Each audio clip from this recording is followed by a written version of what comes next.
You know, growing up, we all heard the phrase that nice guys finish last. And in my teenage years, I could definitely say that I fell into this category. Actually, it's kind of funny. The other day, I found a bunch of my old senior portraits from high school. And reading back on some of them, it was a bunch of girls talking about how much of a nice guy I was. So objectively, I could definitely speak on this. And it's actually not the case that nice guys finish last. Rather, it'd be more accurate to say that passive guys finish last. Or guys that are pushovers. And oftentimes in society, we conflate those two things, when in reality, being passive and also being nice can be completely mutually exclusive.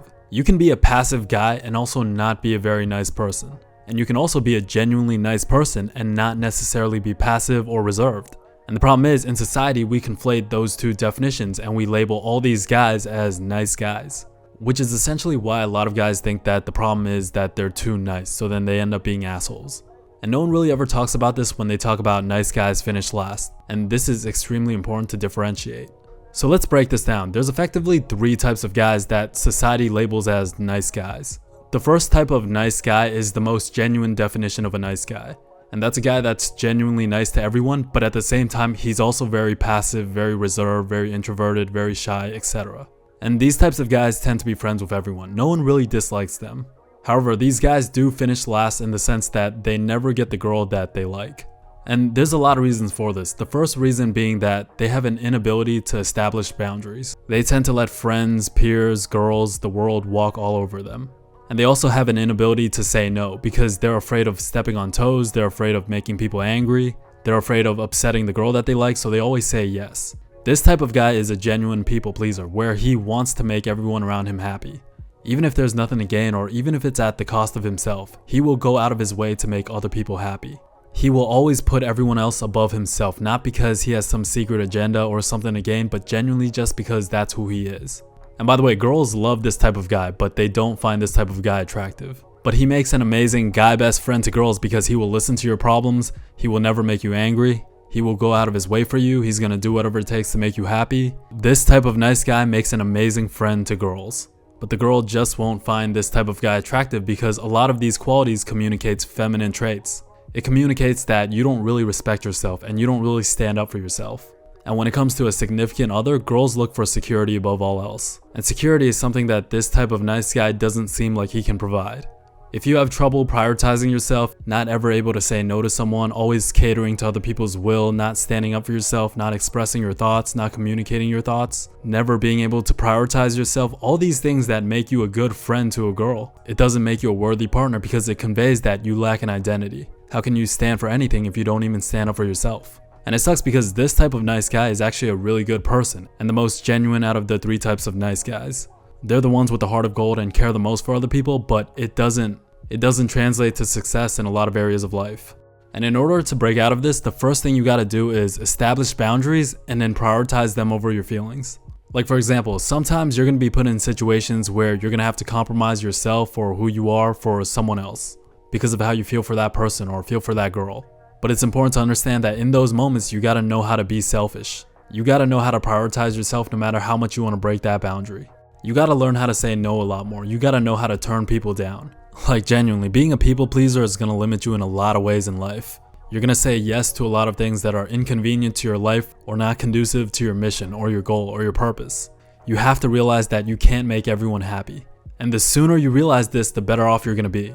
Like always remember that you're living your own life and they're living their life. Like 5, 10, 15, 20, 25 years from now, your life is going to be predicated on what you've done, the decisions that you've made right now. You have to stop letting people and the world and your friends to mold you and start molding yourself, your life. And also, you got to know when to walk away, and not just to girls, but to jobs, to friends, to anyone or anything that's not conducive to your life or your mission, no matter how hard it is.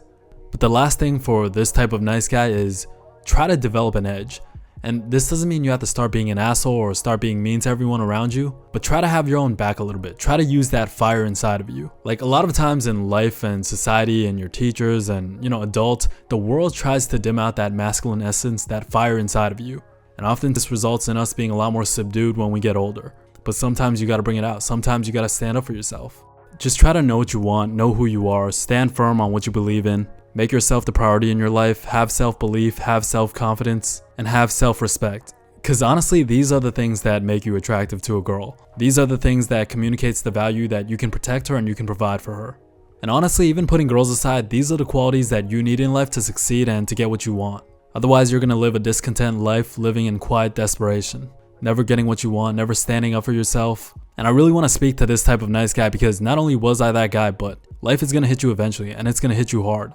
And you're gonna wake up and realize one day that this type of approach to life, it doesn't work. Whether it be professionally, socially, romantically, it doesn't work. And as a genuine nice guy, you're gonna come to that realization eventually. Now the second type of nice guy is the guy that's passive, reserved, a bit shy, a bit introverted. But unlike the previous definition of nice guy, he's not exactly a nice person. This is just what the world and society labels him, or even he labels himself. And this type of nice guy is actually very angry at the world. He's very discontent with his life. Because based on the fact that he's a passive guy, this translated to never really getting what he wanted out of life. And he has the victim mentality of, oh, it's because I'm a nice guy. He has the mentality of, I didn't get the girl because I'm a nice guy, because I'm too nice to everyone. And he automatically assumes negative qualities to anyone else that's good with girls. Whether it's the guy that's really popular, or the guy that's really funny, or the starting point guard, or the quarterback, or the guy that's really smart and really charismatic at the same time. To him, everyone else is the problem. The world is filled with assholes. And he has the mentality of, I'm the guy that nobody sees the true value in.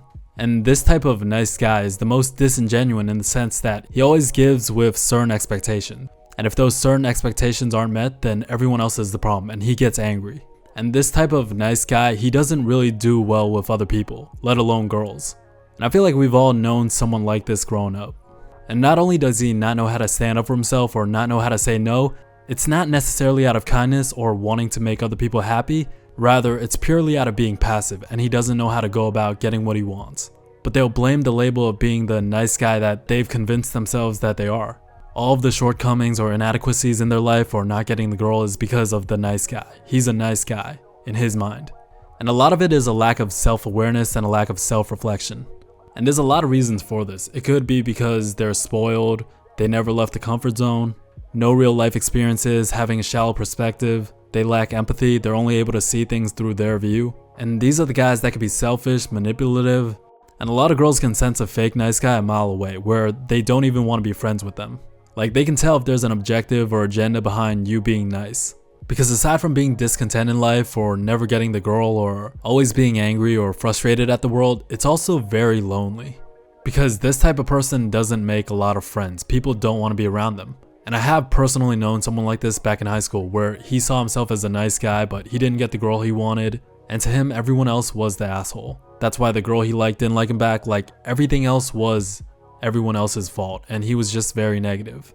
The best way to get out of this mentality is, I personally believe it's getting punched in the face. Maybe literally, maybe metaphorically, maybe take combat sports, maybe get beat up a little. But I would say get out of your comfort zone and let life metaphorically or literally punch you in the face. Like go through a humbling experience, something that makes you a better person. Whether that's taking combat sports and getting beat up a little or traveling to a third world country, just get out of your comfort zone and go through an experience that humbles you. That's the only way that this type of perspective, this type of mentality can change. Don't be the fake nice guy. Like this is probably one of the worst types of guy that you can be. The third type of nice guy is the guy that's genuinely a kind person, but not necessarily passive or reserved. But because of the nice guy label, oftentimes his kindness is taken for granted.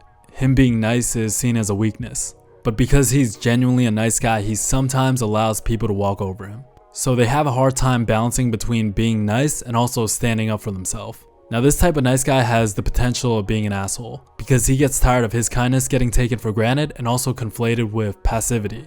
Like he's able to set boundaries but he's unsure of where to draw them.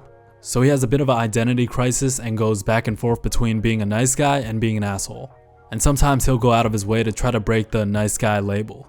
And I think this applies to a lot of guys where they're genuinely nice, but they're also afraid of getting taken advantage of or having their kindness being seen as a weakness or having the nice guy label.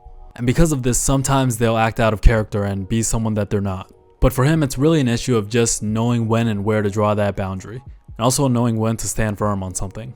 Ultimately, there's nothing wrong with being nice. There's actually a lot of positives, like if you can be kind and respectful but also show dominant traits and also have that perfect balance of having a type A personality and also being able to be the funny gentleman archetype, like a lot of girls love that. Nice guys don't finish last, passive guys finish last. Guys that are pushovers. It's just that we've conflated those two things as a society. And because of the label of a nice guy, we automatically assume that any guy that's nice is automatically passive. And any guy that's passive is also nice, which isn't true. Like, being nice and being passive can be completely mutually exclusive. To any guy out there that's genuinely a nice guy and also very passive and very shy and very reserved, I would say learn to be selfish. Learn how to prioritize yourself. Develop an identity, have core values, have your own back, be kind, and you won't finish last. The common denominator is passivity. Nice guys don't finish last, passive guys finish last. Just because someone's nice doesn't mean they're passive, and just because someone's passive doesn't mean they're nice. Anyways, thank you for listening. I love you, I appreciate you, make sure you stay true, and I'll talk to you real soon. Peace.